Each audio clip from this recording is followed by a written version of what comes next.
Nothing will ruin your evening faster than Fingerman Frank. Fingerman, I heard about you. This chauffeur driver is pulled off of the roadway but suddenly pulls into traffic without enough space and with barely any warning. Watch what he does next.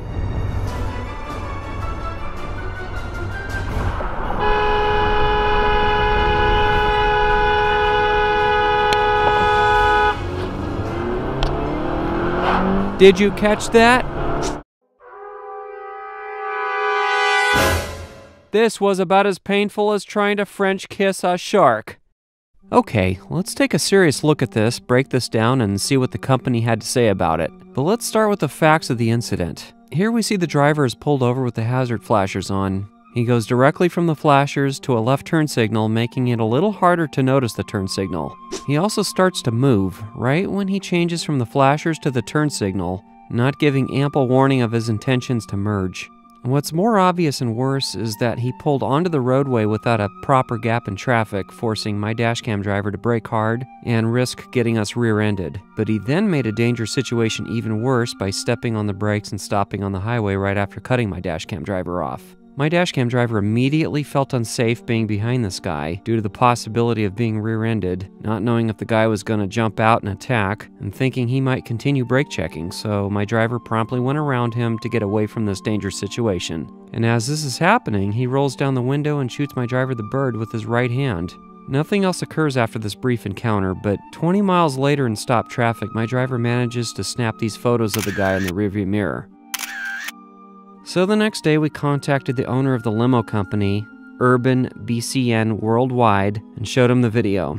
Because of the response we got and how they decided to handle the matter, we came to the difficult decision of not hiding the company name in this video. We were on the fence about it because on one hand the owner was very prompt in his response to our emails. He seemed very concerned and was polite and professional in all of his replies to us. However, he seemed very dismissive of the dangerous things his driver did and even appeared to us to be making excuses for his driver, such as his saying, quote, "It appears that the driver was merging onto the road with his blinker already and moving," end quote. But none of that obviates the driver's responsibility to make sure the road is clear before pulling out.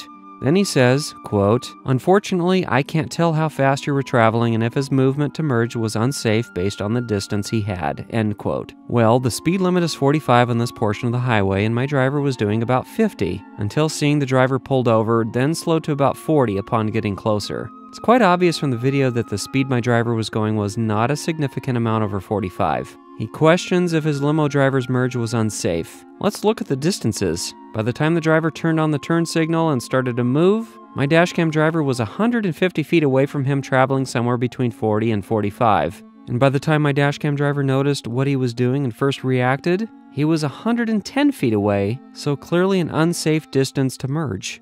Even more obvious that his move was unsafe was the simple fact my driver had to slam on the brakes to avoid hitting him. How could the owner not see that?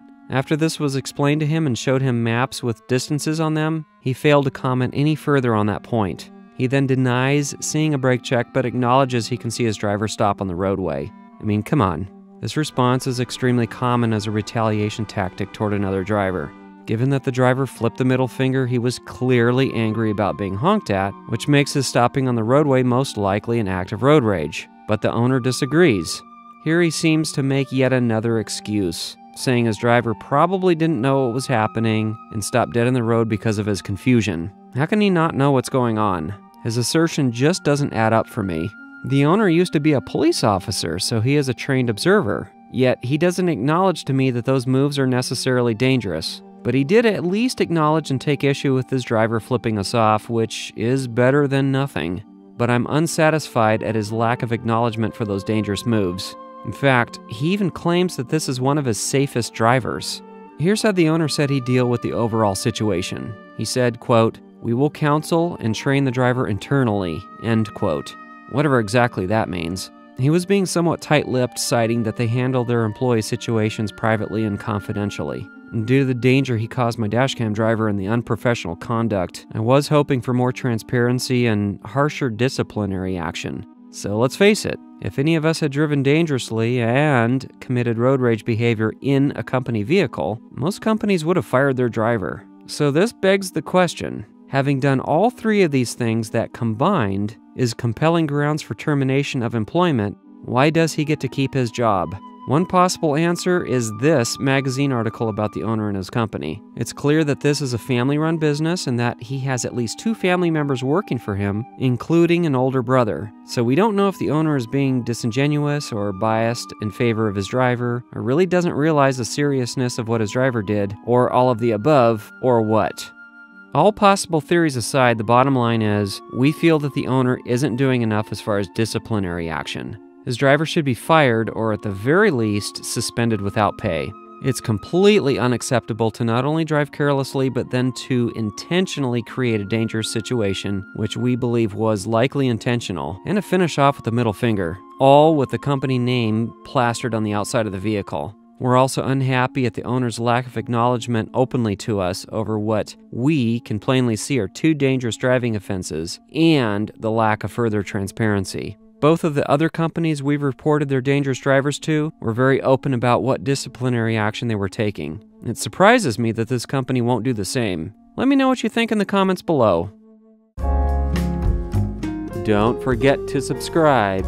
You do not want to miss out on more excitement.